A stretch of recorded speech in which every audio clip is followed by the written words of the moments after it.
Agustín, el dólar a 42 y la tasa 64%. O sea, hoy otra vez la doble Nelson. Subió el dólar y subió la tasa. Parece que el Banco Central no tiene poder de fuego, digamos.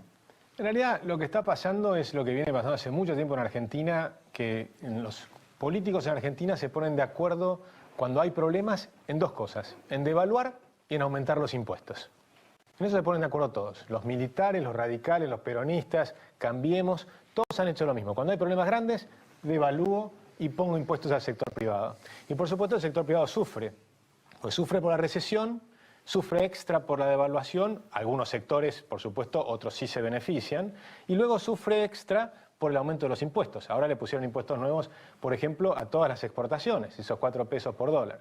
Es decir, que entonces el sector privado está hace 10 meses en recesión, fuerte, pero si miramos los últimos 10 años, ya son 5 recesiones, con lo cual hay una sensación de desazón, de cansancio, de desilusión con el gobierno actual. O sea, es una especie de gota que rebalsa el vaso, digamos, la de este año en particular. En este año en particular porque además es un año electoral, con lo cual genera una situación binaria, donde estamos en realidad, cuando uno mira un poco los escenarios, lo más usual es creer que tenemos como políticamente dividido en 3, pero hay un tercio que va a estar dividido por muchos sectores. Una parte del peronismo, pero también un pedacito que se van a llamar los de la izquierda, otro pedacito los de la derecha, etc. Después quedan 2 tercios que son los competitivos, que si todo funciona dentro de los escenarios que más se consideran. Macri por un lado y Cristina Kirchner por el otro. Eso te daría una segunda vuelta, Cristina contra Macri, que es una situación binaria, donde uno es malo y el otro es peor. Entonces, esa es la situación que tiene en Argentina. Sí, de todas maneras, cuidado porque si el desencanto muta y se acrecienta, tal vez alguno de los dos no llega al balotaje y eventualmente el que llega al balotaje se come la cancha. Bueno, ahí puede ocurrir el escenario estilo Bolsonaro. Si realmente caen mucho alguno de esos dos, de los dos principales que están hoy, digamos Cristina o Macri, entonces puede surgir alguien como un Bolsonaro. Por ahora la verdad es que nadie lo ve ese escenario. Cuando Duhovne dice hoy, estamos tranquilos con nuestro esquema de flotación sucia del dólar y demás, ¿usted también está tranquilo o está dando No, yo no estoy tranquilo porque para mí la Argentina está en un problema muy serio que tiene que aprovechar el año electoral para debatir a dónde queremos ir. Lo que tiene el gobierno es un programa electoral, punto. Es decir, es simplemente un programa monetario para pasar las elecciones, no es la solución de nada. No hay absolutamente ninguna solución acá. Lo que están diciendo simplemente es que consiguieron apoyo del Fondo Monetario para tener 9.600 millones de dólares. Por supuesto, en abril entra la cosecha gruesa, empiezan a venderse la soja, y ahí hay una entrada potencial de dólares también. Si uno mirara eso, y además las economías regionales vinculadas al campo van a estar un poco mejor sin duda, con lo cual ahí vas a tener algunos sectores que van a estar mejorando. Por lo tanto, estarías entrando en un escenario relativamente tranquilo. Pero, ¿qué pasa? Pasa lo que te digo de la situación binaria. Porque los que tienen bonos en Argentina, hay 100.000 millones de dólares que tienen bonistas en Argentina. ¿Van a seguir estando en Argentina si viene un gobierno kirchnerista? Y no, habría una fuga feroz de capitales. Entonces, ¿qué va a ocurrir? La segunda mitad del año que tenés que estar renovando las LETES, por ejemplo, ¿las vas a poder renovar? Ese es el signo de interrogación que uno tiene. O sea, ¿cómo se financia, digamos, el Estado?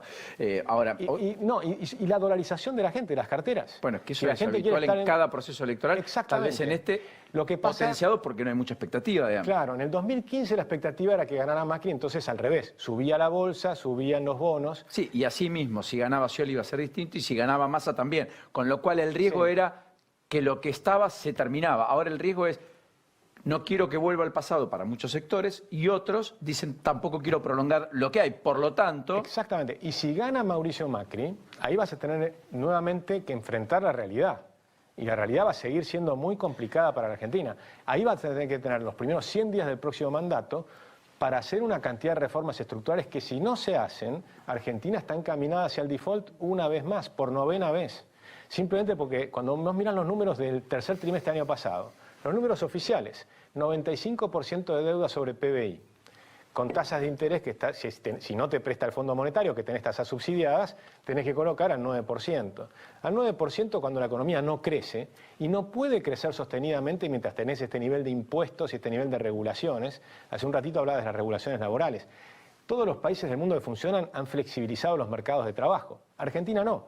Tenemos las regulaciones laborales de Mussolini, o sea, la Carta del Laboro italiano. que no funciona. Seguimos con el sistema monovalente, donde, por ejemplo, para tener los barcos en el puerto argentino tienen que tener 2 o 3 veces más gente que un barco en el puerto de Sudáfrica. Entonces los buques chinos vienen a la Argentina, pescan en el mar argentino y después hacen 5 veces más millas náuticas para ir a descargar a Sudáfrica, porque en los puertos de Buenos Aires son muy caros. Entonces, si no entendemos que tenemos que flexibilizar el trabajo, que tenemos que bajar los impuestos, hacer todas las reformas que hay que hacer, Argentina no va a lograr el crecimiento a largo plazo. Dijo Duhovne hoy que la economía comenzó a recuperarse desde diciembre y que la inflación empezaría a bajar en mayo. La Duhovne hoy.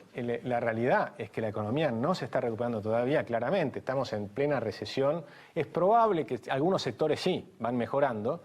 Claramente la cosecha va a ser mejor que el año pasado, entonces vas a tener un montón de servicios vinculados a la cosecha, como el transporte, como el secado, etcétera, que van a estar mucho mejor, tal vez 30% arriba del año pasado. O sea que vas a tener sectores que van a tener un impulso, economías regionales que van a estar mejorando. Si uno compara el turismo, hay sectores que han mejorado también.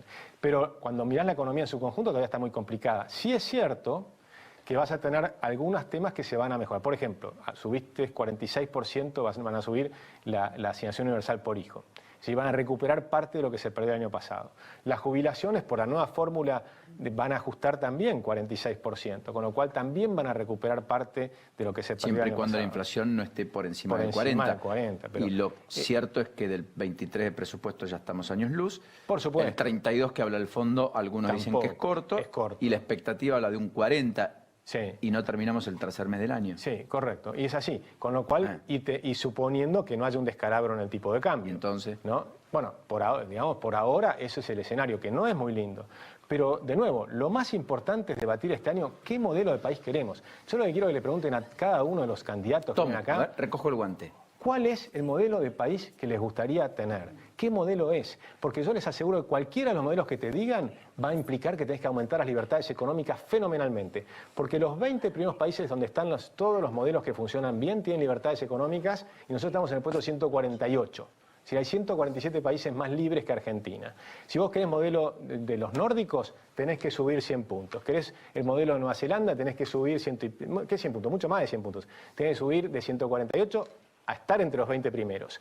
Ese es el modelo. Y por ahora no hay ningún candidato, excepto José Luis Espert, que está explicando lo que hay que hacer en Argentina. Cuando a vos te dicen, tenemos que salir creciendo, ¿qué te están diciendo? Como que le digan a Holguín o a Pernía, che, el domingo tengo que meter goles. O sea, es que para ganar un partido tenés que meter goles. Eso no sirve de nada. Lo que tenés que explicar es cuáles son las transformaciones que tiene que hacer la Argentina para salir adelante y crecer al 7% anual. Porque acordate lo que decía en su momento el programa de Macri, que quería crecer al 3%.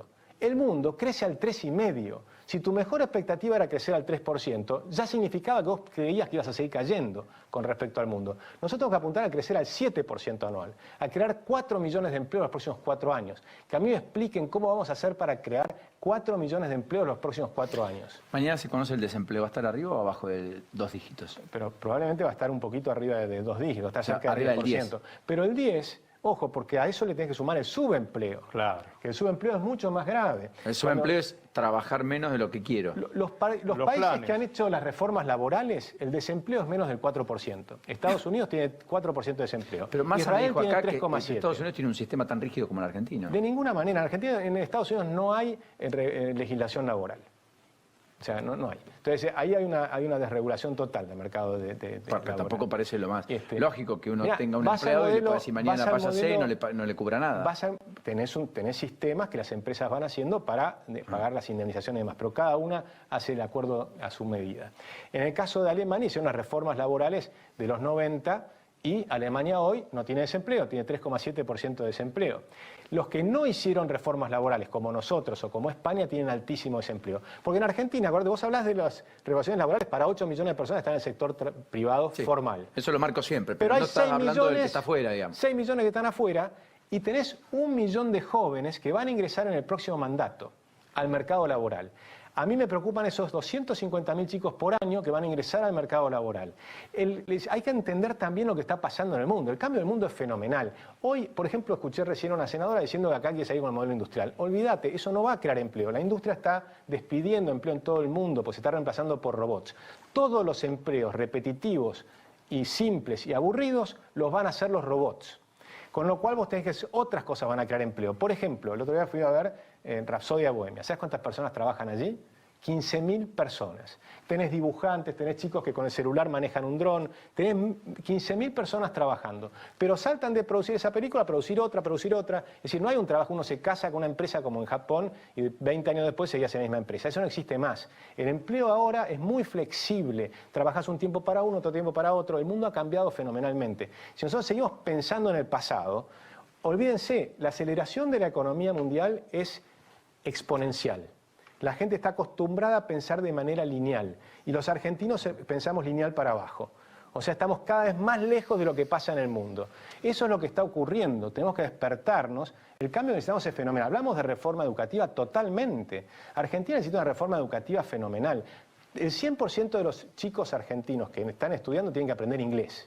Por lo pronto. 100%, no es que de a poquito vamos a ir. Ya, y se puede hacer porque hoy tenés la tecnología para poder enseñar inglés a todo el mundo. Eso te permite ampliar el mercado laboral fenomenalmente. Vos haces software e inglés y tenés un mercado espectacular. El software estaba creciendo bárbaro en Argentina. ¿Qué pasó? Vino los problemas, ¿qué hacen los políticos? Devalúan y después te ponen impuestos a las exportaciones de software. ¿Cómo vas a poner impuestos a las exportaciones de software? Es un disparate descomunal. Es decir, tenemos que tener políticas de Estado serias y no estar tapando permanentemente los agujeros con las cosas viejas, con poner controles de precios antes o con poner devaluaciones. Si hacen una nueva evaluación, el próximo gobierno es muy probable que vuelvan a hablar acuerdos de precios, cosa que no hay en ninguna parte del mundo. Sí. Si el mundo está libre y compiten y son abiertos. Argentina, algunos dicen que tenemos un problema porque abrió una economía. La economía argentina sigue siendo de las más cerradas del mundo. Exacto. Del mundo. Bueno, hoy rige el puerta a puerta, ¿no? Lo reglamentaron con hasta $600 de compra por año. Sí, ese es un pedacito, pero lo que vos necesitas es que las empresas puedan importar, que las personas puedan importar, tengas precios competitivos. ¿Sabes quiénes estaban a favor del libre comercio? Lo último, Agustín. ¿Quién? Los socialistas, el siglo pasado. Bueno, pero lo que pasa es que los socialistas argentinos eran distintos a los socialistas de otros lugares del mundo. Claro, pero ellos querían Palacio era un socialista con mercado capitalista. Que él decía una cosa muy simple, Palacio, Juan B. Justo, ¿qué decían? Primero, moneda sana. No tenés que tener Banco Central. ¿Por qué? Porque no tenés que tener inflación, porque es robarle al salario del obrero. Y sobre todo al obrero pobre, porque el obrero más sofisticado se defiende, el obrero más pobre no. O sea que la devaluación y la inflación es robarle al obrero pobre. Y por supuesto los socialistas estaban en contra de eso. Y lo otro que decían es, tenés que tener un mercado abierto para tener los mejores bienes al menor precio posible. De forma tal que lo que te pagan de tu sueldo, podés comprar los mejores productos del mundo al mejor precio. Agustín, gracias. Muchas gracias a ti. Hasta la próxima.